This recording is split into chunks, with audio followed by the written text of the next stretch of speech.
who does that? But Yeah, right. well, I've got this really cool, whatever the hell this thing is behind me. You don't have such a cool background.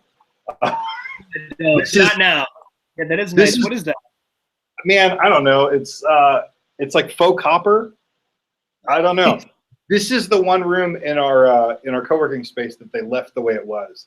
When we moved into this space, it was like an '80s cafeteria for a 5-story office building, and this was one like they had renovated it in the '90s, and so it just the amenities are nice stuff. It's got a little wine fridge, and I think that might even be a tiny dishwasher, and so it's the one room they didn't change. Everything else they changed.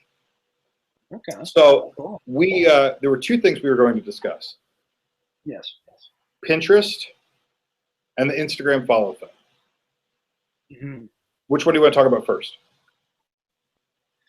Let's talk about the follow thing first. Okay. So I was ignorant and was incredibly flattered by the fact that one of the most well-known names in my end of the wedding industry seemed to pretty consistently like almost everything I posted within half an hour of me posting it. And in a stationary Facebook, Kate and I, along with a bunch of other people, discovered that she's auto-following hashtags. Mm. And technically, that is against the TOS for Instagram. You're not supposed to do it, but you can. And so I looked around, and I tried this tool, Archie, which seemed to get some good reviews. Mm-hmm. And it's got a free 3-day trial. I want to say it's like $20 a month. And you can earn days by referrals, which is why I added that link, is if anybody wants to try it, I get 3 more days out of it. Because I'm not sure whether or not it's worth $20 a month. I'm not sure the results are worth it. But this is what I discovered. So I set it to follow a few hashtags. And the idea is you pick the hashtags that you want it to follow. And I'm trying to pull it up while we're talking here.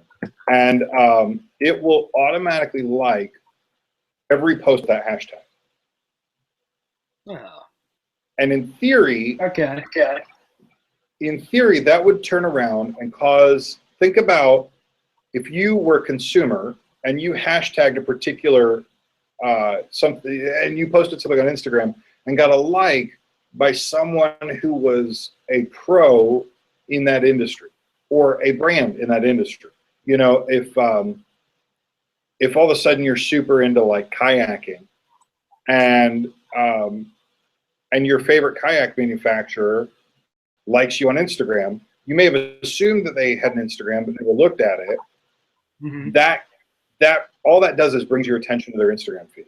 Then you could choose whether or not to follow them. Sure. Yeah.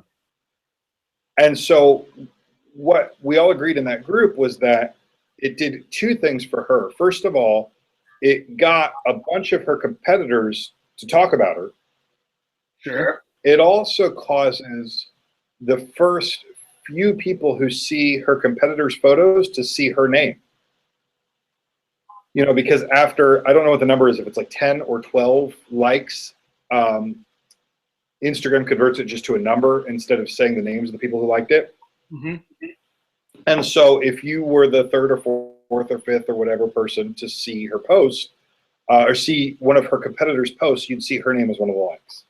Mm-hmm. So that was all really interesting. And can you see me, by the way? Because my computer is frozen, but I can hear you. Yeah, I'm. You keep coming in and out, and your face is stuck.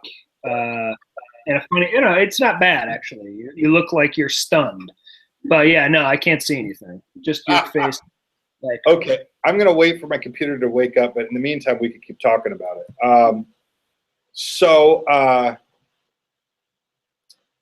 So with my business, you know, I don't know if I've described that I basically see my business as 3 separate verticals. I have 3 different pools of consumers.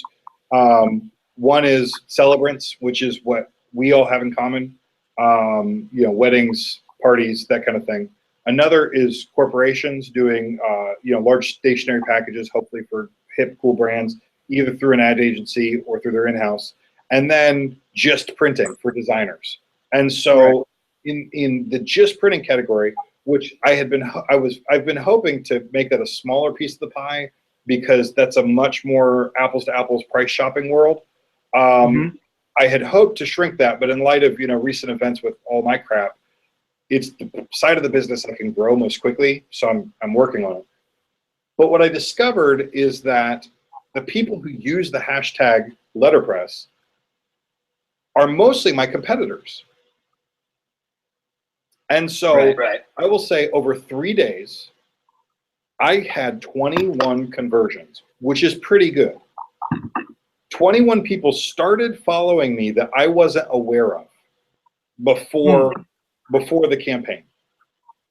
And of those 21 people, I would say at least 15 of them were good, solid, legit accounts, but almost all of those 15 were competitors.